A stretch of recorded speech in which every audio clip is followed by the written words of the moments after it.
Now that our objects have been set up to be identified uniquely using our GUID, and they can be told when we want them to change their state, when we load our project, we can go ahead and finish setting up the process of saving and loading.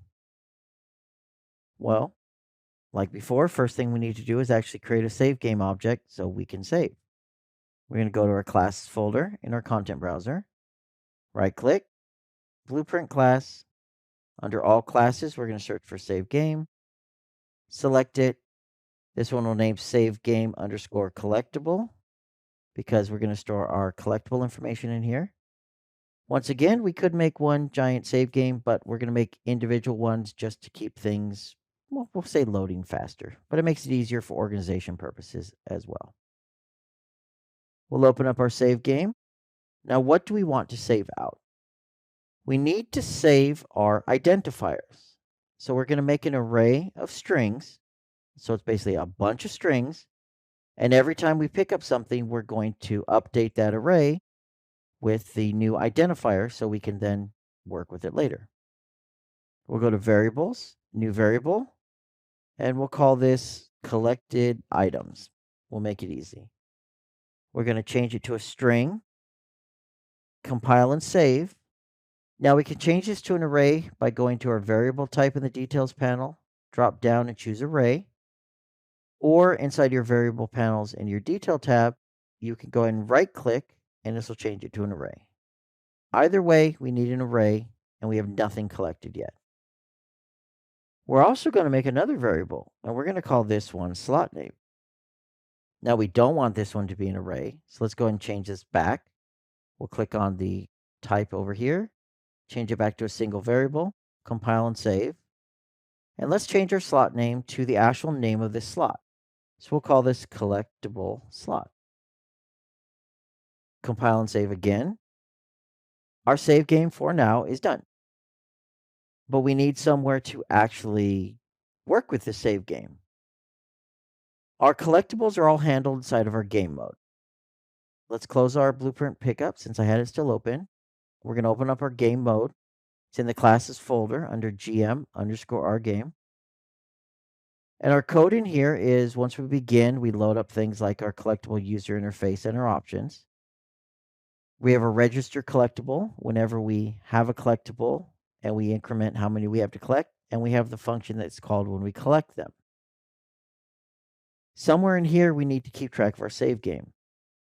Now, rather than loading and saving our save game once, we are going to save our game every single time we pick up a collectible. So rather than creating a save game, updating it, saving it, and destroying it every single time we collect something, we're going to just store our save game object inside of our game mode so we can easily reference it. Now let's go ahead and create a new variable. We're going to call this one sgref, save game reference. And we want it to be of the type that we created. So we'll type in collectible and we'll look through our list and try to find it. Here we go. SG collectible. We want the object reference. We'll compile and save it. And now we have a way of keeping track of that save game once we've created it. But, well, we need to actually create it. So how do we do that? Well, normally it's on the loading and the saving event. So let's create our save event because that one's a lot shorter. We'll find an empty spot, right click. We'll go ahead and do a custom event. We'll do save game. Now we probably shouldn't call it save game because we're not actually saving the game. We're kind of saving the collectibles. So we'll go ahead and rename this and we'll name it to save collectibles. And you notice collectible is a longer word and maybe you've misspelled it. Maybe you spelled it with one L or an A instead of an I. And this is one reason why we put the slot name actually inside of our save game. But you might be asking, well, how do we get it if we don't have one that exists? And there's a nice function called get class defaults. So if we right click and we type in get class defaults, we can find get class defaults. It's going to ask us for what class. In this case, it's going to be our save game collectible. So I'm typing in SG for our search. Save game collectible. And it's going to give us, well, the variables we created inside of there, and one of them is our slot name. So now when we save our collectibles, keep in mind we're not going to need to create our save game anymore. It's already going to exist. We're just going to need to save this out to a slot. So we'll drag off our save collectibles. We'll do save game to slot. And we can plug in our slot name. And then we can take our slot game, our save game reference right here, drop it on our save game object, and this code is done. However, every time this is called, it's going to stop the game, save everything out to the drive or your storage device, and then resume the game. And keep in mind, we're going to want to do this every single time we pick something up. So what we want to do is let's delete our save game to slot, drag off our save collectibles again, type in save game, and we're going to want our async save game to slot. So this is going to use some custom code in the background to try to save without screwing up the rest of the project while it's running. We'll hook up our save game object again and our slot name, and now we're ready to go. And the biggest difference is you could see here is we have a completed node. So maybe we want to start saving, update the user interface with a little save icon. Once it finishes saving, update the user interface and remove the save icon. And you can do that all from here. But this is the basics of saving out our collectibles. Let's create our load collectibles custom event. We'll type in custom event again. We'll type in load collectibles.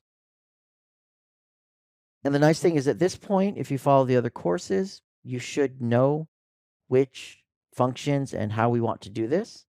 So we want to, does save game exist? Oh, look, we need a slot name. Let's make sure we spell it right.